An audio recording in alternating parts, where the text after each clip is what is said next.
in the American Zone DP camp. There's a lot of good stories that I remember from there. The first Yom Ha'atzmaut parade, pictures of that. It was a good place to be Jewish. Now, as a child, I was pampered. Every single Katzetnik who came out just fawned over the few kids who were around. I could do no wrong. An only child that was pampered by hundreds of people around him. You cannot believe the wonderful life I had.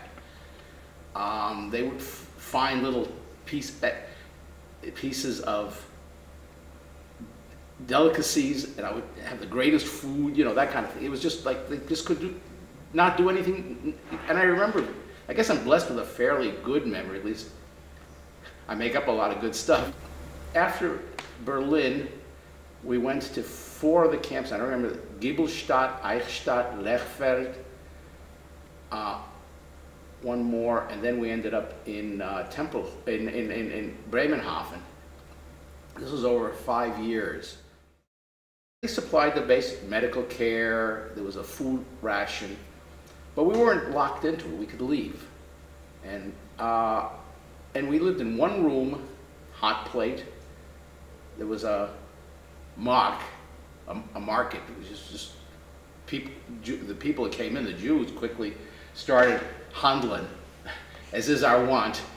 They would buy, go out and get some produce or meat or whatever and bring it back, or they bring back an animal. There was a shoichet, so we'd get a chicken and take it to the shoichet. It was really a little bit like a staple at each of the market, and but it was great for us. We survived. We had all the necessities taken care of. The Americans were very good to us. I remember getting health care and you name it.